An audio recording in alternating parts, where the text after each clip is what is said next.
Olá! A comissão, criada especialmente para discutir políticas voltadas para os dependentes de álcool, crack e outras drogas, começa agora a discutir o relatório final desse trabalho a partir das conclusões das inúmeras audiências públicas que foram programadas. Para falar sobre isso, a gente recebe aqui no programa Argumento a senadora Ana Amélia. Além de vice-presidente dessa subcomissão especial, ela será a relatora desse trabalho final. Senadora, muito obrigada por conversar com a gente. Foram várias audiências públicas, algumas ainda por vir.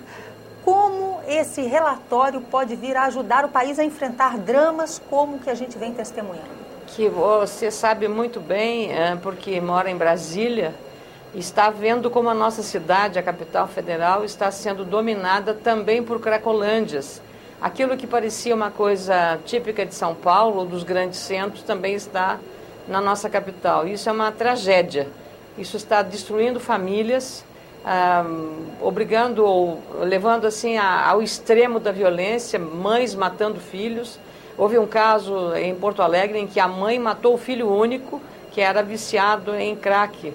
E foi assim, imagina a dor desta mãe.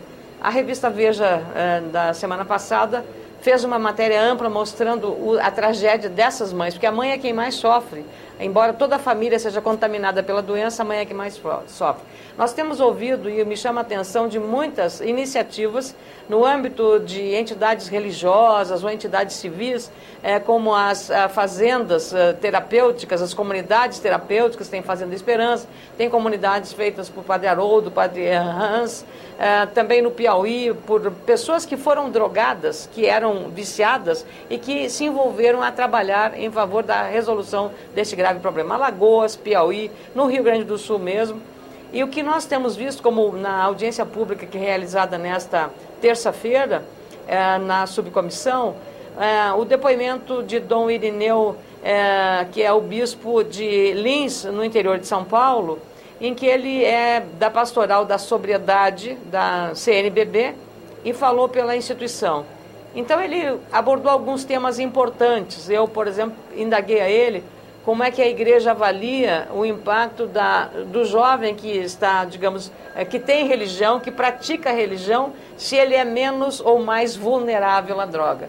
As pesquisas já feitas por uma tese de uma especialista em São Paulo mostram que aquele jovem que vai à igreja, que pratica a religião, ele tem assim, um índice altíssimo de não vulnerabilidade às drogas. Ele está mais protegido do envolvimento exatamente. Com a droga. Então, o Dom Irineu ele foi muito feliz, mostrando assim que o afeto, a boa relação familiar, e que ao contrário do que a gente pensa que a escola pode ajudar, a escola ajuda menos. Quem mais ajuda o jovem a se libertar ou a não cair na tentação do vício é a família. É a família, menos os amigos, a família mesmo, o seio da família. É como, claro, nessa competição de mercado de trabalho, pai e mãe saem, deixam o menino no computador, ou mesmo a Deus dará, na rua, como quando nas classes mais pobres, menos protegidas. Então, essas coisas estão acontecendo. Temos que cuidar desse jovem. E o Dom Irineu, ele foi muito claro. Ele disse que na cidade dele, uma penitenciária, tem 11 penitenciárias no entorno daquele centro de São Paulo, daquele centro do estado de São Paulo, na região de Lins. Cada penitenciária é 25 milhões de reais. 25 milhões de reais. E 80% das pessoas que são ali não são ressocializadas, elas não saem para o trabalho. Aliás, 80% delas estão ali por causa da droga. Por causa da droga. Veja só que gravidade disso. E ele diz que com muito menos dinheiro, com aquilo ali, e não há uma ressocialização daquelas pessoas. Com muito menos dinheiro, ele diz, com R$1 milhão, você pode construir uma boa comunidade terapêutica para atender os jovens e as famílias. Ele faz até um apelo durante a audiência dizendo que é necessário menos burocracia, entrave, menos burocracia, porque ele diz, na liberação de recursos para essas casas de ajuda não à pessoa, só isso, né? Também, porque ele vê, claro que é necessário que haja uma regulamentação, que tenha lá um pedagogo, um assistente social, tenha também um psicólogo para atender essas crianças.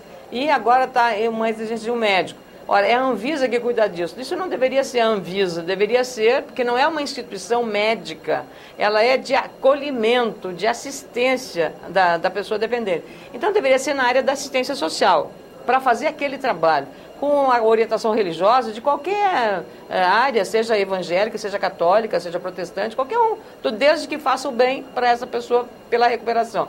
Então, o que ele disse foi o seguinte, não só a burocracia, mas, por exemplo, vai lá o juiz, ou vai lá o fiscal da Anvisa e simplesmente manda fechar. Quer dizer, ignora o papel que aquela instituição tem simplesmente porque não estava ali presente um psicólogo, quando, na verdade, o conjunto do apoio que dá e o atendimento é o que vale e que conta e que depende da comunidade. E nesse relatório